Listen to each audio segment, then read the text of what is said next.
Hello students, तो आज हम लोग अपना नेक्स्ट टॉपिक शुरू करते हैं जो क्या है, power associated with torque.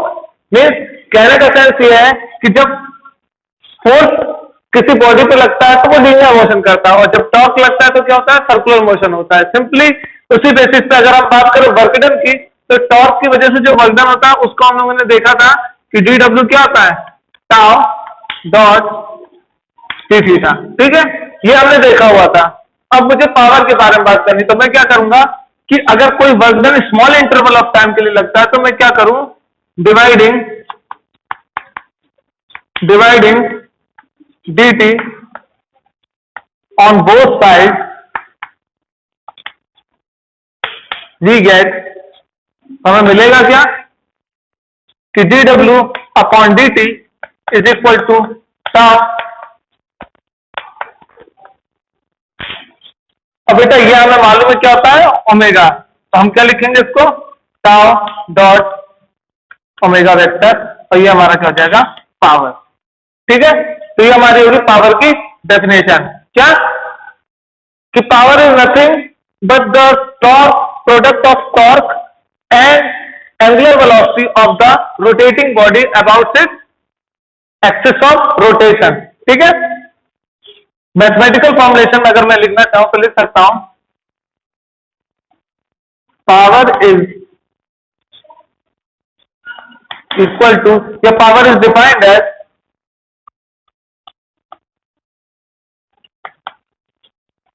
product of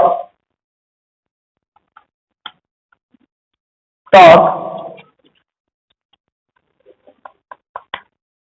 applied on body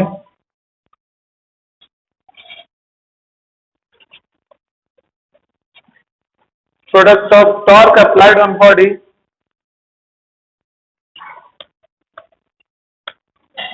to produce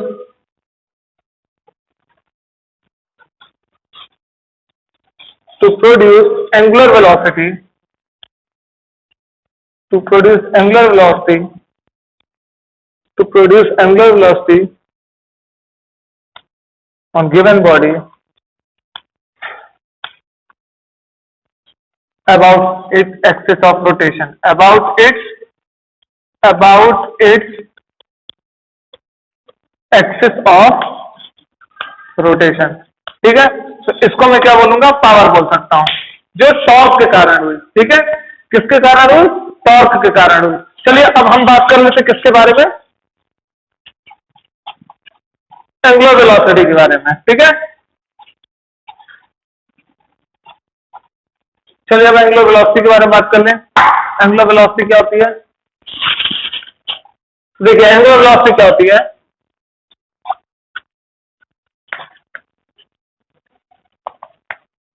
इसको ओमेगा से डिनोट करते बेटा, जो सर्कुलर मोशन में पढ़ाया था वही चीज है। क्या कि अगर कोई बॉडी है किसी भी शेप की, वो किसी एक्सिस के अलॉन्ग घूम रही है, तो बेटा उस बॉडी का हर पार्टिकल क्या होगा, रोटेट कर रहा होगा। और बेटा हर पार्टिकल कैसा मोशन कर रहा होगा, सर्कुलर मोशन कर रहा होगा। हर पार्टिकल कैसा मोशन कर रहा होगा, सर्कुलर मोशन कर रहा होगा। ठीक है, तो इसका मतलब क्या हुआ, rate of change of angular displacement, rate of, ये मैं चीज बता चुका हूं तो मैं सीधे डायग्राम नहीं बता रहा, सिंपली मैथमेटिकल लिखवा दे रहा हूं। Rate of change of angular displacement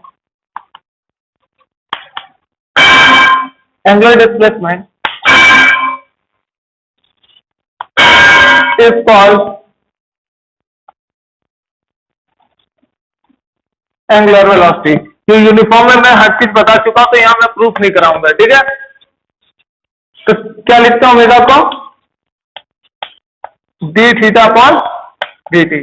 ठीक है, इसकी यूनिट क्या होती है बेटा, रेडियन पर सेकेंड। ठीक, और ये क्या होती है, वेक्टर क्वांटिटी होती है, वेक्टर क्वांटिटी होती है। क्यों, क्योंकि जो डिस्प्लेसमेंट है, एंगुलर डिस्प्लेसमेंट, वो भी क्या है, वेक्टर क्वांटिटी होती है। ठीक है, तो इसको आप ऐसे लिख सकते हो वेक्टर फॉर्म में, डी ओमेगा इक्वल टू क्या होगा।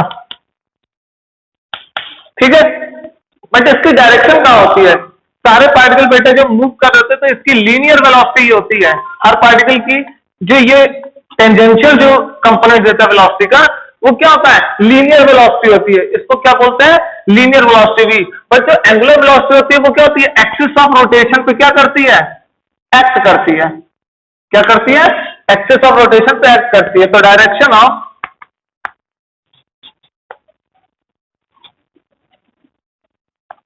angular velocity is acted on the axis of rotation, on the axis of rotation। ठीक है, मीन्स कहने का मतलब है अगर बॉडी क्लॉकवाइज घूम रही, एंटी क्लॉकवाइज घूम रही होगी तो जिस साइड बॉडी घूम रही है उसकी तरफ मैंने क्या किया, हाथ को कर्ल किया, तो मेरा थंब क्या बताएगा, एक्सिस ऑफ रोटेशन। और यही थंब मुझे क्या बताएगा, velocity of, angular velocity of this rotational motion of the body. ठीक है, तो ये था आपका डायरेक्शन के बारे में कि डायरेक्शन क्या होगी एंगुलर वेलोसिटी की। बेटा ये एक्सिस के अलॉन्ग होगी, यहां पे clockwise move, anti clockwise move कर रही है बॉडी। कैसे मूव कर रही है, एंटी क्लॉकवाइज। अगर बॉडी को क्लॉकवाइज मूव कराता तो क्या होता, मैं बॉडी को क्लॉकवाइज मूव कराता तो क्या होता, अगर क्लॉकवाइज मूव कराता तो क्या होता, थंब इस साइड होता, तो इस समय क्या होता। और अगर मैं इस सरफेस की बात करूं, अगर मैं क्लॉकवाइज घुमाता तो क्या होता है, डाउनवर्ड होता। तो ओमेगा क्या होता, नीचे की साइड आता। क्लॉकवाइज घुमा रहा हूं तो क्या होगा, क्लॉकवाइज, एंटी क्लॉकवाइज घुमाऊंगा तो ऊपर की साइड, एंटी क्लॉकवाइज घुमाए तो ऊपर की साइड, और क्लॉकवाइज घुमाए तो नीचे की साइड एंगुलर वेलोसिटी होगी। ठीक है बेटा, तो ये था आपका एंगुलर वेलोसिटी के बारे में। ठीक, ये सारी चीजें मैं स्पीड से इसलिए पढ़ा रहा हूं क्योंकि इनमें कोई कॉन्सेप्ट नहीं है, ये सारी चीजें यूनिफॉर्म सर्कुलर मोशन में मैंने पढ़ाई हुई है, एक बार बस रिवाइज करा दिया हूं। ठीक है,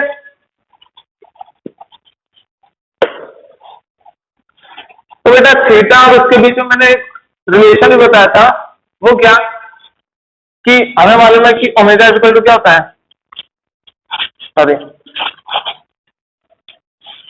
कि पार्टिकल कोई सर्कुलर मोशन कर रहा है। ठीक है, यहां से यहां पहुंचा, ये भी आ रहा है, ये भी आ रहा है, इसको मैंने क्या ले लिया, डीएस ले लिया। ये एंगल सबटेंड किया डी थीटा, टाइम कितना लगा, dt लगा। ठीक, तो मैं आर का अपॉन रेडियस बोलूं थीटा इक्वल टू, तो क्या होगा, डी थीटा इक्वल टू क्या होगा, आर क्या है मेरा, डीएस और आर। ठीक, डीएस इक्वल टू क्या आ जाएगा, आर डी। अगर मैं इसको मैं टी से डिवाइड कर दूं दोनों साइड तो क्या होगा, दोनों साइड अगर मैं dt से डिवाइड कर दूं हो जाएगा। तो इसको मैं क्या लिखूंगा, v is equal to R omega. तो ये क्या हो गया, मेरा रिलेशन निकला। क्या, लीनियर वेलोसिटी और एंगुलर वेलोसिटी के बीच में क्या निकला बेटा, रिलेशन निकला। तो ये मैं लिख सकता हूं, this the relation between linear velocity and angular velocity.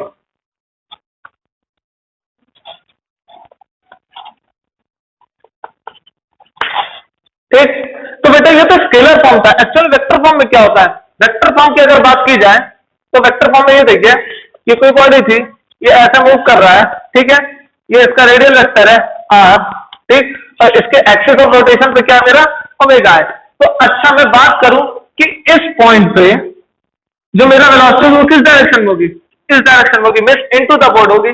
तो स्केलर फॉर्म में अगर मुझे बनाना हो, क्योंकि बेटा वेलोसिटी भी क्या है, वेक्टर क्वांटिटी, ओमेगा क्या है, वेक्टर क्वांटिटी, आर को भी मुझे वेक्टर क्वांटिटी बोलना पड़ेगा। क्यों, क्योंकि मुझे रिजल्टेंट क्या चाहिए, वेक्टर क्वांटिटी। तो मैं यहाँ पे जो यूज करूंगा वो क्या करूंगा, क्रॉस प्रोडक्ट। क्यों, क्योंकि मुझे रिजल्ट भी वेक्टर चाहिए। तो बेटा देखो, जब यहां से देखा तो अगर मैं आर क्रॉस ओमेगा करता, आर क्रॉस ओमेगा करता, ओमेगा की डायरेक्शन मूव करता, तो मेरा क्या होता, वेक्टर वेलोसिटी, वेलोसिटी की डायरेक्शन बाहर की साइड होती, लीनियर वेलोसिटी v की। बट हमें तो मालूम है ना, पार्टिकल तो ऐसे सर्कल में घूम रहा है, ऐसे घूम रहा है। ठीक है, तो इस पॉइंट की बात करूंगा तो किधर होनी चाहिए, इधर होनी चाहिए। मगर आर क्रॉस ओमेगा क्या करता, मुझे इस डायरेक्शन देता। ठीक है, बट ओमेगा क्रॉस आर करता तो ये डायरेक्शन देता। तो इसका मतलब क्या हुआ, in vector form, in vector form v vector is equal to omega cross R. ठीक, कहोगे सर इससे ये कैसे आ गया? तो देखिए, अगर मैं ओमेगा क्रॉस आर करूंगा तो ये जो पॉइंट है सर्कुलर मोशन में, ये किस डायरेक्शन में? इस डायरेक्शन में। ओमेगा किस डायरेक्शन में? इस डायरेक्शन में। तो इन दोनों के बीच में क्या है? कितने का एंगल बनेगा? 90 डिग्री का बनेगा। और रेडियस वेक्टर भी क्या है हमारी? परपेंडिकुलर है। Means B perpendicular to R perpendicular to omega. ठीक, इसको और अच्छे से समझना चाहिए, समझना चाहेंगे तो ये देखिए कि अगर ये मैं v को ऐसे बोला क्योंकि इनसाइड द बोर्ड है, इस r वेक्टर को मैं यहां ले रहा हूं और ये जो ओमेगा है इसको मैं क्या कर रहा हूं? सीधे ले रहा हूं यहां पर ओमेगा, इसलिए ओमेगा को शिफ्ट करके यहां ले आया। तो बेटा ये 90 डिग्री, ये 90 डिग्री और ये भी 90 डिग्री। मीन्स ये रेडियल वेक्टर, ये ओमेगा वेक्टर। ठीक है, थोड़ा बड़ा चौक ले लेते हैं। ठीक है बेटा, ये मेरा रेडियल वेक्टर जो सेंटर से इधर गया, ये मेरा ओमेगा वेक्टर और ये मेरी वेलोसिटी। क्या ये बड़ा वाला चौक मेरी वेलोसिटी? तो देखिए ये तीनों के तीनों क्या है? परपेंडिकुलर है। बड़ा वाला चौक वेलोसिटी, रेडियल वेक्टर और ये क्या है? ओमेगा। तो ये तीनों क्या है? एक दूसरे के परपेंडिकुलर। तो बेटा जब ये दोनों परपेंडिकुलर है तो अगर मैं इनका सिर्फ मैग्नीट्यूड लिखना चाहूँ का तो क्या लिखूंगा? ओमेगा आर, साथ में साइन क्या होगा? 90 डिग्री। और साइन 90 की वैल्यू क्या होती है? 1। तो इसका मतलब v इक्वल टू क्या हो गया? Omega into R. तो ये रिलेशन हमारा सेटिस्फाई भी हो रहा है। ठीक है, तो ये हो गया इसका वेक्टर फॉर्म। चलिए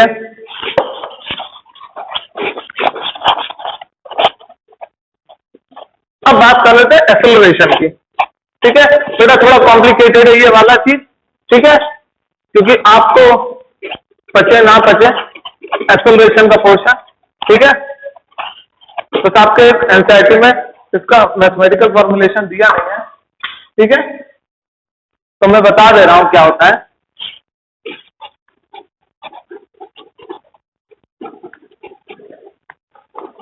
angular acceleration.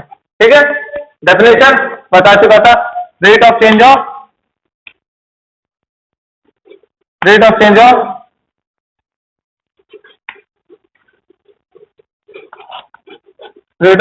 Angular velocity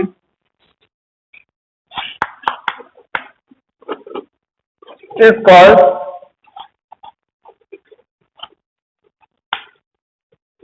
angular acceleration. ठीक है,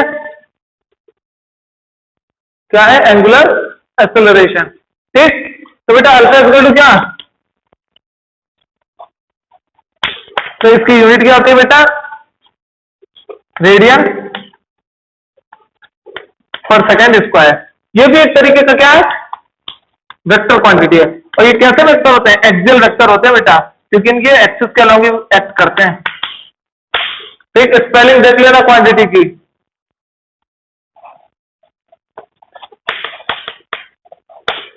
ठीक, तो ये वेक्टर क्वांटिटी होती है, तो मैं इसको ऐसे लिख दूं तो कोई दिक्कत नहीं होनी चाहिए।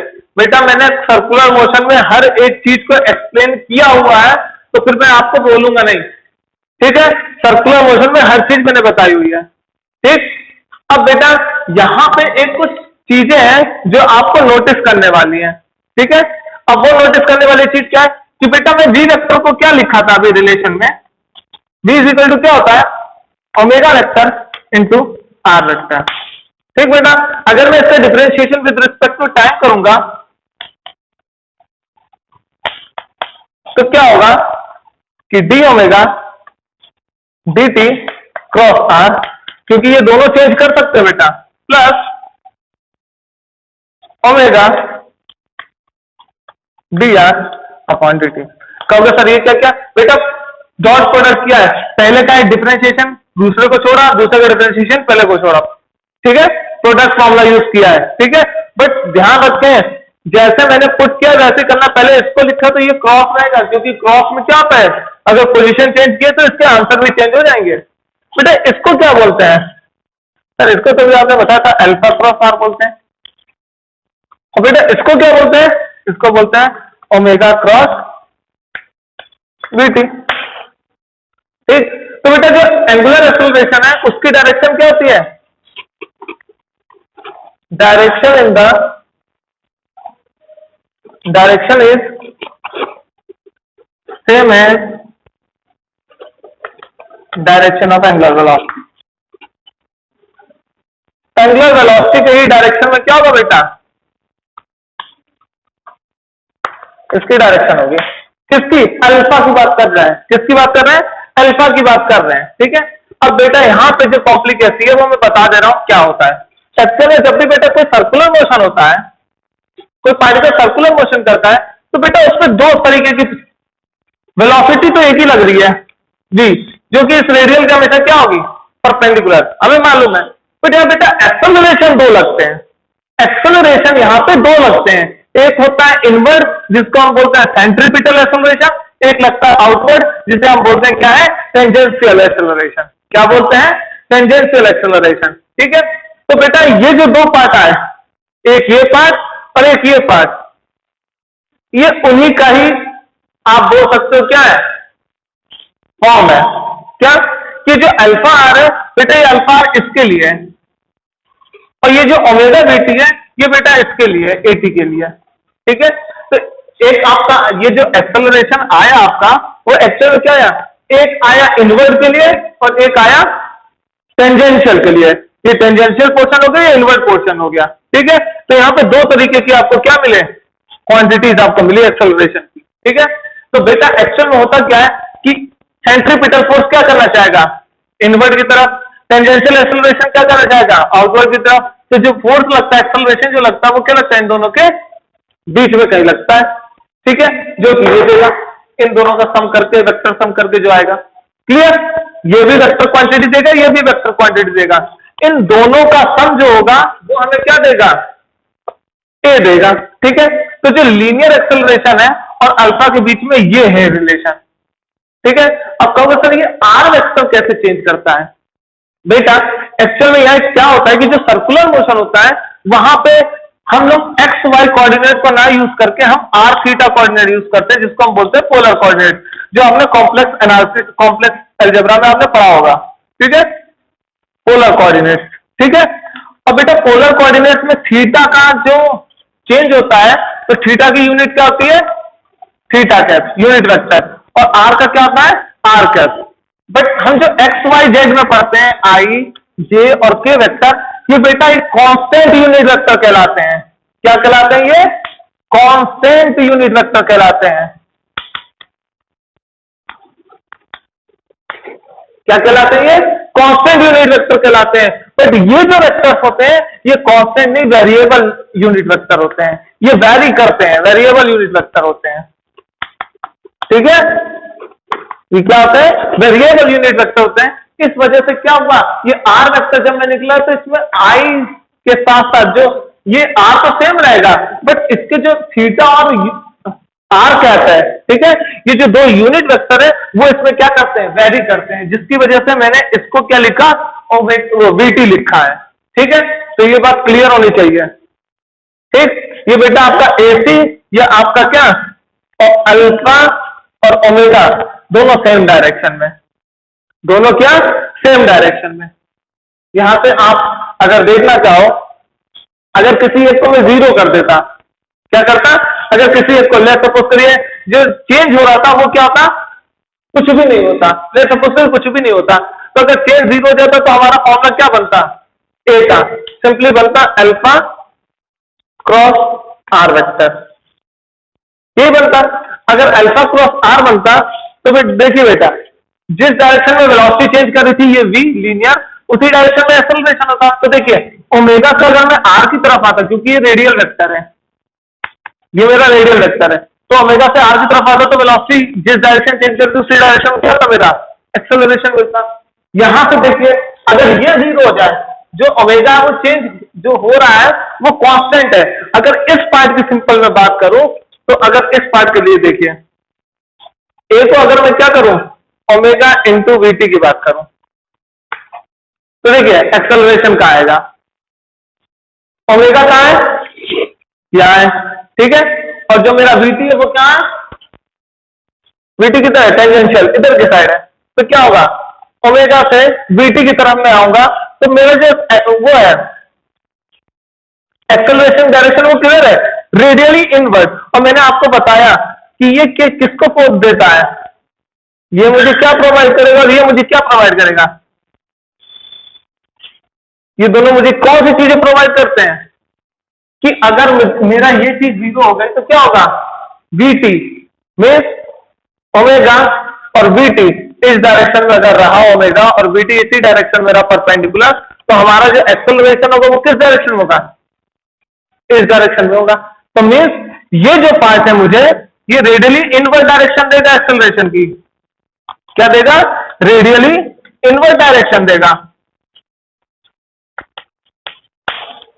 और ये पार्ट मुझे क्या देगा, ये रेडियली टेंजेंशियल मीन्स इस सर्कल के टेंजेंट की तरफ, मीन्स अगर मैं लिखना चाहूं तो क्या होगा, टेंजेंशियल डायरेक्शन ऑफ एक्सेलरेशन। ठीक, तो बेटा ये देगा मुझे टेंजेंशियल डायरेक्शन की एक्सेलरेशन, ये जो AT है, और ये मुझे क्या देगा, AC देगा, जो कि क्या है, सेंट्रीपिटल फोर्स की डायरेक्शन है। ठीक है, तो इस वजह से जो आपका एंगुलर एक्सेलरेशन होता है उसको आप इतना समझो, बट उनकी जो रिलेशन होती है वो बेटा ये होती है। तो ये कॉम्प्लिकेसी है थ्योरी, ठीक है, आप लोगों के लिए, बट है बहुत इजी, समझना चाहो तो। समझने के लिए ऐसा करो बेटा कि अगर ये डस्टर है, अगर मैं इसको ऑब्जेक्ट रखता हूं और इसको मैं क्या करूं, रोटेट कराऊं, तो जब मैं रोटेट कराऊंगा तो ये क्या करेगा, इस पे एक टेंजेंशियल फोर्स और एक क्या लगेगी, इनवर्ड फोर्स, जिसके कारण ये जो पार्टिकल है वो कुछ इस डायरेक्शन में मूव करने लगेगा। क्यों, देखिए ये है और इसको मैं इधर की साइड रोटेट कराया, तो रोटेशन के कारण क्या हुआ, एक लगी centripetal force axis of rotation की तरफ और एक लगी फोर्स किधर, इस डायरेक्शन में, क्या, अलोंग द टेंजेंशियल। तो इन दोनों के बीच की जो पॉइंट होगी उस पर क्या होगा, बॉडी मूव करेगी। तो जब हम किसी रोटेटरी बॉडी में क्या करते हैं, इसमें बैठ जाते हैं, तो वो क्या होती है, उसकी एक्सेलरेशन हमेशा थोड़ा सेंटर से क्या होती है, थोड़ा सा सेंटर से क्या होती है, इस डायरेक्शन में होती है। ठीक है, तो बॉडी किधर मूव करने लगेगी, इस डायरेक्शन में मूव करने लगेगी। क्लियर, चलिए अब बेटा बात कर लेते हैं इक्वेशन ऑफ मोशन की, कि रोटेशन में इक्वेशन ऑफ मोशन क्या होता है उसकी बात कर लेते हैं। और यह हमारा लेक्चर था, ठीक है, फिर आगे मूवमेंट ऑफ इनर्शिया की बात करेंगे, काइनेटिक एनर्जी की बात करेंगे और हमारा काम खत्म हो जाएगा। रेडियस ऑफ जायरेशन पढ़ना है आपको, ठीक है। चलिए तो इक्वेशन ऑफ मोशन की बात कर लें। Equation of motion in rotational dynamics, in rotational dynamics. तो देखिए यहां पे देखिए, पहले आप ये देखिए कि इक्वेशन ऑफ मोशन क्या होती थी linearly, v is equal to u plus AT। Second देखिए s is equal to UT plus half AT square. यहाँ पे तीसरी जो थी वो क्या थी, v square minus u square is equal to 2as। तो बेटा एक्सेलरेशन जब रोटेशनल की बात करते हैं v किससे चेंज हो जाता है, ओमेगा से। ये फाइनल है, इनिशियल एक्सेलरेशन किससे चेंज हो जाता है, अल्फा से, साथ में t। ठीक, ऐसे सेकंड में क्या बेटा, डिस्प्लेसमेंट थीटा से चेंज हो गया, u ओमेगा i से चेंज हो गया, t रहेगा। हाँ, एक्सेलरेशन किससे चेंज हो जाता है, अल्फा से, t स्क्वायर रहेगा। तीसरा initial omega i square, sorry omega s square, u initial angular acceleration और इक्वल टू 2 अल्फा थीटा। अब बेटा ये मुझे प्रूव करना है, क्या आपको लिखना सिखा दिया कि कैसे आपको याद रखना है। अब इनको बारी बारी से क्या करते हैं, प्रूव करते हैं। तो प्रूफ के लिए हमें ये चाहिए कि जो ओमेगा होता है वो क्या होता है, डी थीटा अपॉन dt, ठीक, और अल्फा क्या होता है, डी ओमेगा अपॉन dt। ठीक, अब बेटा बात करते हैं पहले प्रूफ की। तो पहले प्रूफ के लिए हम इसको यूज करते हैं, क्या करेंगे, alpha dt is equal to D omega. ठीक, इंटीग्रेशन करते हैं, बट कंडीशन क्या लेंगे बेटा, ये हमारी सर्कुलर डिस्क है, किसी t इज इक्वल टू 0 पे उसकी जो एंगुलर एक्सेलरेशन थी वो थी ओमेगा i, और किसी t is equal to t time पे उसकी एंगुलर एक्सेलरेशन क्या होगी, ओमेगा f हो गई। ठीक, तो बेटे तो टाइम में क्या होगा 0 से t, और जो एंगुलर वेलोसिटी है वो क्या होगी, डब्ल्यू ओमेगा आई और ओमेगा एफ। तो आपको मालूम है कि जो अल्फा वो क्या है, कांस्टेंट। क्यों? क्योंकि इक्वेशन ऑफ मोशन जो था वो आपके लिए क्या था, ए कांस्टेंट के लिए था। मीन्स एक्सेलरेशन क्या होना चाहिए, कांस्टेंट होना चाहिए। तो अगर डायनेमिक्स की बात करेंगे तो एक्सेलरेशन किससे चेंज हो जाएगा, एंगुलर एक्सेलरेशन से। तो एंगुलर एक्सेलरेशन अगर कांस्टेंट रहेगा तभी हम ये तीन इक्वेशन को वैलिड रख सकते हैं, अदरवाइज नहीं रखेंगे। ये दिमाग में याद रखिएगा। तो बेटा अल्फा अगर बाहर निकला तो क्या हुआ, dt, इसका इंटीग्रेशन क्या हुआ,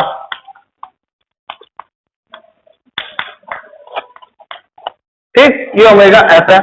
तो यहां से हम क्या कह सकते हैं, अल्फा टी इक्वल टू क्या हो गया, omega F upper limit minus lower limit. इसका मतलब क्या हुआ, ओमेगा एफ जो है वो क्या हो गया, omega I plus alpha T. ये हो गया हमारा पहला प्रूफ, ठीक।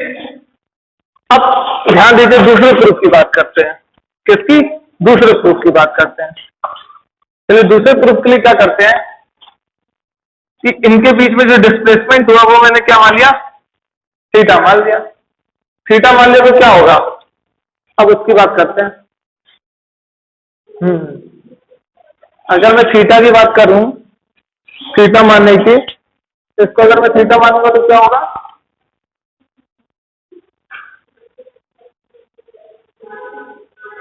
थीटा चाहिए, थीटा ओमेगा, अच्छा अच्छी है लिखा है। ओमेगा की वैल्यू क्या होता है बेटा, D theta upon D T, ठीक। टी को इधर लेके जाए तो क्या हुआ, omega D T is equal to D theta. अच्छा बेटा जब टी इज इक्वल टू 0 था तो यहाँ ओमेगा क्या था, इनिशियल। ये मेरे लिए कांस्टेंट है, क्या है, ये मेरे लिए कांस्टेंट है। बट फाइनल वेलोसिटी तो क्या है, चेंज कर सकती है। बट इनिशियल जो मैंने टी इक्वल टू 0 पे देखा वो तो कांस्टेंट थी, वो क्या थी, कांस्टेंट। बट यहाँ पे जो ओमेगा लिखा गया है इसका मतलब क्या, वो ओमेगा कौन सा ओमेगा होना चाहिए, फाइनल की इनिशियल, फाइनल, ठीक। तो अगर मैं इसको फाइनल लिखूं तो किसी को कोई दिक्कत नहीं होनी चाहिए, क्योंकि ये ओमेगा क्या करेगा, वेरी करेगा। अगर मैं ना लिखूं ऐसे तो आप ऐसे समझिए कि जब टी इक्वल टू 0 था तो कुछ ओमेगा था यहाँ पर, तो वो तो कांस्टेंट रहेगा ना टी इक्वल टू 0 के लिए, ठीक। तो वेरी कौन सा ओमेगा करता, ओमेगा एफ। तो इसका मतलब ये जो ओमेगा होगा वो क्या होगा, फाइनल ओमेगा। क्यों, क्योंकि इंटीग्रेशन बेटा dt के साथ कुछ ना कुछ रिलेशन बनाएगा। तो हमें क्या करना है, इस ओमेगा एफ की वैल्यू को क्या करना है, वहां पुट कर देना है। तो बेटा ये क्या है, ओमेगा एफ। तो यहां ओमेगा एफ की वैल्यू लिखोगे तो क्या होगा, omega I plus alpha T D T is equal to D theta. Initially बेटा 0 एंगल था, फाइनल टी यहाँ पे 0 से टी, तो क्या हो जाएगा बेटा, ओमेगा आई डी टी क्या हो जाएगा, ओमेगा आई बाहर हो जाएगा क्योंकि ओमेगा आई क्या है, कांस्टेंट। और डी टी के इंटीग्रेशन टी 0 से T plus alpha acceleration constant का टी स्क्वायर हो जाएगा। बेटा ये मैं डायरेक्ट कर रहा हूं इंटीग्रेशन, ठीक। और डी थीटा का थीटा हो जाएगा 0 से टी थीटा, क्या हो जाएगा, omega I T plus alpha T square by 2 is equal to theta. क्या यही है ये equation, theta equal to omega I plus alpha T square, हाँ बिल्कुल, ठीक।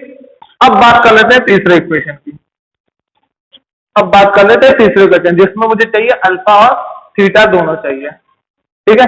अल्फा ओमेगा थीटा दोनों चाहिए। तो ऐसा सोचिए कि अल्फा इक्वल टू क्या है, डी ओमेगा डी टी, ठीक। इसको मैं और क्या लिख सकता हूं, D omega D theta upon D T. Means D theta cancel हो गया तो टी आ जाएगा।